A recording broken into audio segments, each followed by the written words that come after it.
I have a few thank yous that I have to offer before we start, but most important, thank you all for coming to attend this latest Ideas Industry Conference called Foreign Policy on the Campaign Hustings. Thank you particularly to the conference attendees, one of whom at least has to get up at a god-awful early time relative to their California time zone. I'd like to thank everyone on the internet watching this, all 6 of you. Most importantly, I would very much like to thank Meg Gulliford and Rachel Brown for executing the logistical miracles required to get everyone here. So thank you, Meg. I would also very much like to thank Michael Levin, without whom literally this conference would not be possible, and particularly the gift from the Michael and Andrea Levin Foundation. For those of you staying for lunch, we'll be hearing from Michael and his thoughts on some of the presidential candidates a bit later. I also extend my apologies from our Dean Stavridis. He very much would have liked to have been here. However, as he is adjusting to life as an academic dean, he is discovering a disturbing degree of similarity between being an academic dean and being a presidential candidate, which is there are many constituencies you have to please, you have to travel a lot, and fundraising is very, very important. This is part of a series of conferences that I'm having on the sort of changing marketplace of foreign policy ideas in the United States. We've had 2 conferences so far, one on the university and the academy, one on think tanks. We will be having one on the private sector next year. But this one seemed well-timed. Much like the current state of the fall colors, it's just starting to get really, really interesting.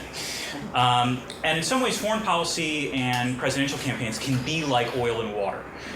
President Ford got crucified in 1976 for claiming that Poland was not under Soviet domination. The students are probably too young to remember Michael Dukakis in a tank, but hopefully you've seen it on YouTube at some point. Barack Obama's speech as a presidential candidate at the Brandenburg Gate looked great at the time, but actually backfired on him politically because it made him vulnerable to charges of being a celebrity. And we could say that Mitt Romney's foreign policy tour in 2012 probably could have gone better. That said, if you take a look at campaign promises, some campaign promises in terms of foreign policy have been very important and then actually got honored once people got elected. Dwight Eisenhower pledged he would go to Korea in 1952 and did so and ended the war. Ronald Reagan certainly executed his defense buildup, and Barack Obama did negotiate in the end with Iran about the nuclear question. But there are also campaign promises that have not worked out or were made and then not honored. Bill Clinton promised to link human rights to trade relations with China, not so much in the end. George W. Bush promised a humble foreign policy, one based on humility. And Barack Obama pledged that he would renegotiate NAFTA in 2008. None of these things came to pass. And perhaps that's because, as President Obama said last week in his press conference, there's a difference between running for president and being president. It's clear that foreign policy is going to matter for 2016, but it's also complicated. Already, in the campaign so far, issues like illegal immigration have been huge. The Iranian nuclear deal as well, and this week TPP.